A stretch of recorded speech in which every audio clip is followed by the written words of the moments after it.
Académie de robotique TIDA chapitre 2, séquence de rêve 1 lycée Caméléon, épisode 2, 07 juillet 2021.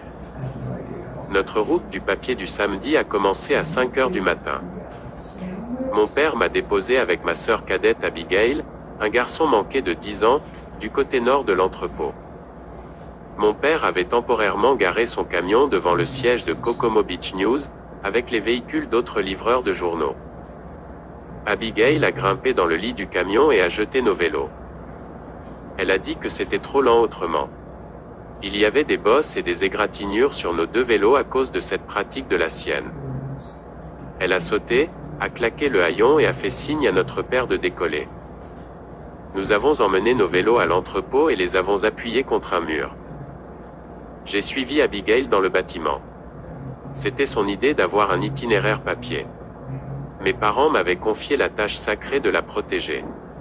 J'avais accepté d'aller à TIDA Robotics à cause de la tâche tortueuse de s'occuper d'Abigail. Ce n'était pas qu'elle se comportait mal, c'était qu'elle était un garçon manqué de part en part. Elle était physiquement plus forte et plus rapide que moi.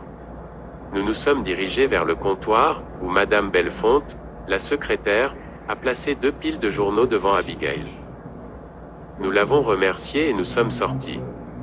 Nous avons rapidement enroulé les journaux, les avons attachés et en avons chargé dans les paniers avant de nos vélos. Le reste, nous le mettons dans nos sacs à dos. Abigail a mis son casque et a décollé. Je me suis précipité et j'ai roulé après elle. Abigail, attends. Comme à chaque fois que je lui avais demandé de faire quelque chose, elle m'a ignoré. Elle m'attendait au sommet d'une colline à l'intersection de Jessie Lane et King Hawaiian. J'étais totalement essoufflé et à bout de souffle. Son itinéraire a commencé sur King Hawaiian, une route plate d'1 kilomètre de long avec de nombreux chiens déchaînés. Abigail a jeté des journaux dans les cours avant de ceux qui se sont abonnés. Elle se rappelait très bien qui s'était abonné et qui ne l'avait pas fait. Une fois, elle m'a fait récupérer une copie dans la cour d'un non-abonné que j'avais jeté là par erreur. C'était aussi l'une des maisons avec des chiens en laisse. Nous arrivâmes à un rond-point dont les bras s'étendaient sur 3 autres rues. Nous avons tenu bon. King Hawaiian est devenu Kokomo Beach Road. Seuls 25 foyers y sont abonnés. La route a subi une dégradation de 3%. J'ai eu beaucoup plus de facilité sur cette route. Au moment où nous avons atteint la maison de notre dernier abonné, le soleil s'était complètement levé et il faisait jour. À l'intersection suivante, notre maman nous attendait avec la camionnette familiale. À 9 heures, Abigail et moi avons terminé nos tâches ménagères et nos responsabilités du samedi. Nous étions maintenant libres de corvée. Abigail était dans le salon avec nos autres frères et sœurs plus âgés, Lynn, 14 ans, et Enoch, 16 ans. Ils jouaient à des jeux vidéo. Le seul son entendu venait d'Abigail. J'étais dans la chambre de mes parents. J'utilisais leur ordinateur de bureau pour Skype avec mes coéquipiers. Nos progrès en beignets avaient été annoncés à nos parents par le directeur Jacqueline. Les visages d'Isaiah et de Valérie se dessinaient avec tristesse. Jade parlait de son agacement face à l'incident de piratage. Jusqu'à présent, notre plan pour percer le coffre de TIDA était tout sauf complet. Rien que l'idée de devoir retourner au King Hawaiian Junior High School et de m'occuper d'Abigail tous les jours après l'école m'a fourni une motivation extrême. Finalement, nous avons décidé de nous retrouver au Venue Bowling au sommet de TIDA Robotics. Kai et Maoi avaient rejoint l'équipe Barbie Doll dans ses efforts pour faire des ravages dans l'équipe David et l'équipe Sakura. Nous devions nous retrouver à midi.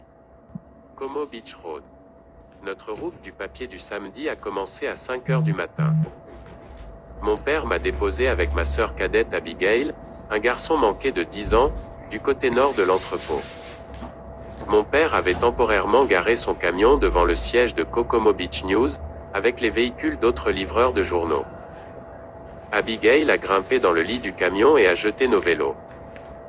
Elle a dit que c'était trop lent autrement. Il y avait des bosses et des égratignures sur nos 2 vélos à cause de cette pratique de la sienne. Elle a sauté, a claqué le haillon et a fait signe à notre père de décoller. Nous avons emmené nos vélos à l'entrepôt et les avons appuyés contre un mur. J'ai suivi Abigail dans le bâtiment. C'était son idée d'avoir un itinéraire papier. Mes parents m'avaient confié la tâche sacrée de la protéger. J'avais accepté d'aller à Tida Robotics à cause de la tâche tortueuse de s'occuper d'Abigail. Ce n'était pas qu'elle se comportait mal, c'était qu'elle était un garçon manqué de part en part. Elle était physiquement plus forte et plus rapide que moi. Nous nous sommes dirigés vers le comptoir, où Madame Bellefonte, la secrétaire, a placé 2 piles de journaux devant Abigail. Nous l'avons remerciée et nous sommes sortis. Nous avons rapidement enroulé les journaux, les avons attachés et en avons chargé dans les paniers avant de nos vélos. Le reste, nous le mettons dans nos sacs à dos. Abigail a mis son casque et a décollé. Je me suis précipité et j'ai roulé après elle. Abigail, attends. Comme à chaque fois que je lui avais demandé de faire quelque chose, elle m'a ignoré. Elle m'attendait au sommet d'une colline à l'intersection de Jessie Lane et King Hawaiian. J'étais totalement essoufflé et à bout de souffle. Son itinéraire a commencé sur King Hawaiian, une route plate d'1 kilomètre de long avec de nombreux chiens déchaînés. Abigail a jeté des journaux dans les cours avant de ceux qui se sont abonnés. Elle se rappelait très bien qui s'était abonné et qui ne l'avait pas fait. Une fois, elle m'a fait récupérer une copie dans la cour d'un non-abonné que j'avais jeté là par erreur. C'était aussi l'une des maisons avec des chiens en laisse. Nous arrivâmes à un rond-point dont les bras s'étendaient sur 3 autres rues. Nous avons tenu bon. King Hawaiian est devenu Kokomo Beach Road. Seuls 25 foyers y sont abonnés. La route a subi une dégradation de 3%. J'ai eu beaucoup plus de facilité sur cette route. Au moment où nous avons atteint la maison de notre dernier abonné, le soleil s'était complètement levé et il faisait jour. À l'intersection suivante, notre maman nous attendait avec la camionnette familiale. À 9 h, Abigail et moi avons terminé nos tâches ménagères et nos responsabilités du samedi. Nous étions maintenant libres de corvée. Abigail était dans le salon avec nos autres frères et sœurs plus âgés, Lynn, 14 ans, et Enoch, 16 ans. Ils jouaient à des jeux vidéo. Le seul son entendu venait d'Abigail. J'étais dans la chambre de mes parents. J'utilisais leur ordinateur de bureau pour Skype avec mes coéquipiers. Nos progrès en beignets avaient été annoncés à nos parents par le directeur Jacqueline. Les visages d'Isaiah et de Valérie se dessinaient avec tristesse. Jade parlait de son agacement face à l'incident de piratage. Jusqu'à présent, notre plan pour percer le coffre de Tida était tout sauf complet.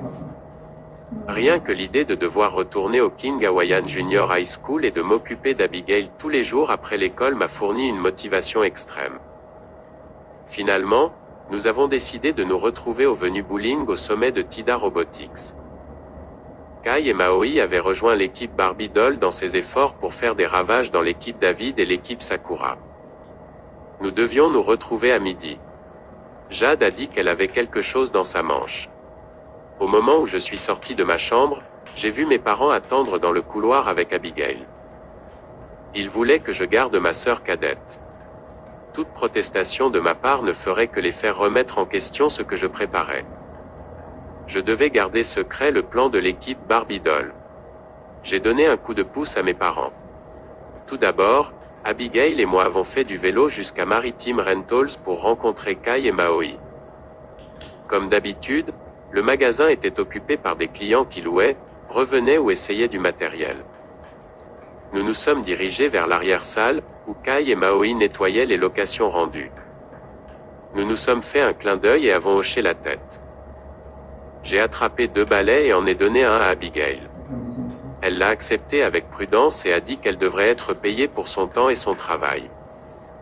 Nous avons commencé à balayer, elle a balayé un côté de la pièce, et